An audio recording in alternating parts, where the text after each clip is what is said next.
Assalamualaikum warahmatullahi wabarakatuh. Salam sejahtera untuk kita semua. Semoga kalian selalu sehat ya. Hari ini saya akan menjelaskan teks cerita sejarah bab 2 di kelas 12. Apa saja isi dari teks cerita sejarah? Nah, kita lihat ya. Hakikat teks cerita sejarah. Namanya saja cerita sejarah. Berarti teks yang menjelaskan dan menceritakan tentang fakta dan kejadian masa lampau yang menjadi latar belakang terjadinya sesuatu yang mempunyai nilai sejarah. Teks cerita sejarah itu dibagi menjadi 3. Ada biografi tokoh sejarah, ada peristiwa bersejarah, dan ada fiksi sejarah. Kita jabarkan satu-satu ya. Oke, yang pertama, biografi tokoh sejarah. Biografi tokoh sejarah merupakan narasi tentang seseorang yang dianggap penting bagi suatu bangsa atau negara, sehingga kiprah perjuangannya itu perlu didokumentasikan agar bisa dikenang, diteladani, dan diambil hikmahnya. Contoh biografi Diponegoro, biografinya Soekarno, bisa juga biografinya Mahapati Gajah Mada. Selanjutnya, struktur biografi tokoh sejarah. Strukturnya itu ada 5. Yang pertama adalah orientasi, yang kedua adalah urutan peristiwa secara kronologis. Kronologis itu sesuai dengan urutan waktu. Yang ketiga adalah komplikasi, yang keempat adalah resolusi, dan yang kelima adalah reorientasi. Kita jabarkan satu-satu ya. Yang pertama adalah orientasi. Namanya saja biografi sejarah, biografi. Jadi bagian orientasi itu berisi pengenalan peristiwa yang terjadi. Tokoh dalam ceritanya itu siapa, tempat ceritanya itu di mana, waktu peristiwa terjadinya itu kapan, dan latar belakang peristiwa tersebut kok bisa terjadi itu bagaimana. Ya. Selanjutnya, urutan peristiwa secara kronologis berarti menjelaskan rangkaian peristiwa yang terjadi secara berurutan. Komplikasi. Bagian ini berarti menceritakan tentang konflik yang dialami tokoh. Konflik itu bisa berbentuk konflik sosial, konflik fisik, maupun konflik batin. Resolusi. Bagian ini berarti berisi penyelesaian, yaitu bagian ending. Penyelesaian bisa berupa kemenangan, kebahagiaan, kematian, maupun penderitaan tokoh. Selanjutnya ada reorientasi. Bagian ini berisi penutup, hal yang bisa dipetik atau diteladani dari perjalanan hidup tokoh tersebut. Selanjutnya ada peristiwa bersejarah. Suatu peristiwa dikatakan peristiwa bersejarah apabila peristiwa tersebut dapat dikaitkan dengan peristiwa yang saling berkesinambungan dengan peristiwa berikutnya pada waktu yang berbeda. Contoh, sejarah konferensi Asia Afrika, bisa juga sejarah berdirinya ASEAN, bisa juga sejarah Candi Borobudur. Itu adalah suatu peristiwa bersejarah yang ada di Indonesia.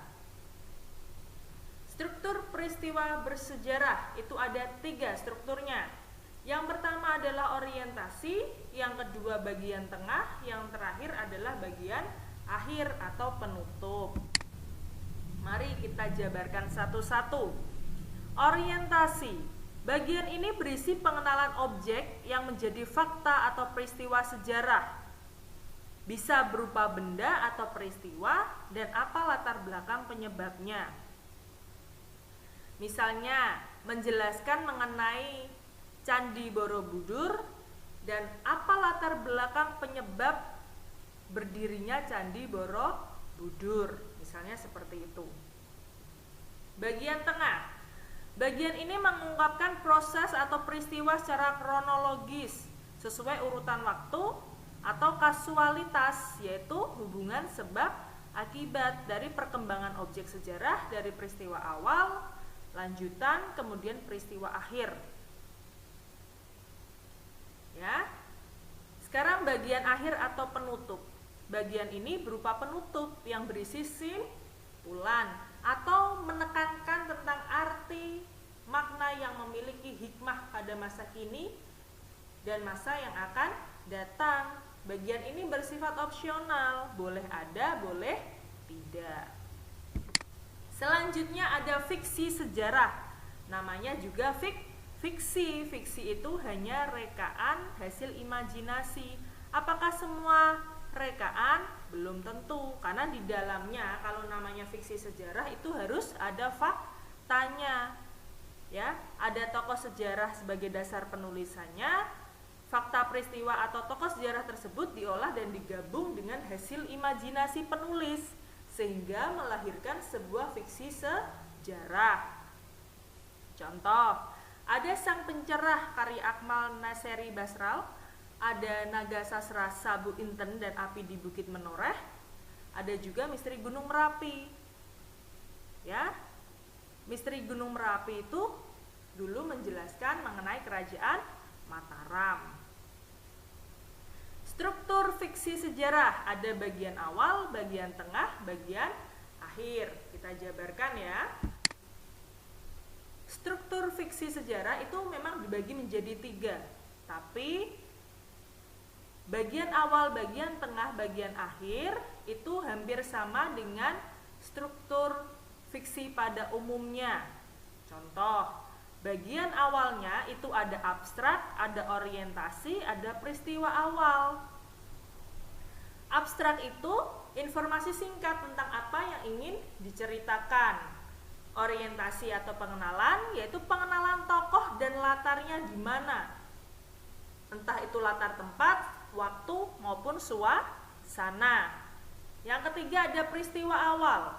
Tokoh mulai berinteraksi dengan tokoh lain atau dengan lingkungan, mulai terjadi konflik-konflik kecil. Nah, bagian tengahnya itu ada konflik, ada klimaks. Ya, konflik itu muncul permasalahan. Permasalahan itu semakin meningkat. Nah, setelah itu klimaks permasalahan atau konflik tersebut mencapai titik puncak. Itu ada di bagian tengah. Selanjutnya, bagian akhir. Bagian akhir dalam struktur fiksi sejarah itu berisi evaluasi. Munculnya kemungkinan penyelesaian. Konflik sudah mulai menurun menuju sebuah penyelesaian. Nah, selanjutnya adalah resolusi. Tokoh utamanya mengalami kebahagiaan, happy ending, atau kesedihan, sad ending. Itulah materi mengenai teks cerita sejarah. Sekarang saya beri pertanyaan. Pertanyaan pertama, sebutkan jenis teks cerita sejarah. Yang kedua, berikan pendapatmu mengapa Insinyur Soekarno bisa dimasukkan ke dalam jenis teks cerita sejarah biografi.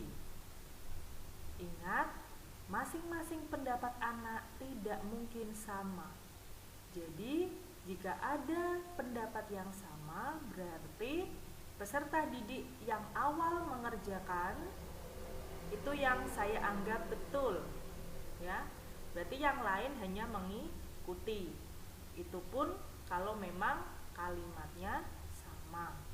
Jadi silakan kerjakan sendiri, kirim di kolom komentar Google Classroom. Mengerjakan sama dengan presensi selama proses pembelajaran berlangsung. Ingat ya nak, kesuksesan itu bukan untuk orang yang malas. Kalau kalian ingin sukses, berarti jangan jadi orang yang malas. Selamat belajar, selamat berprogres. Wassalamualaikum warahmatullahi wabarakatuh.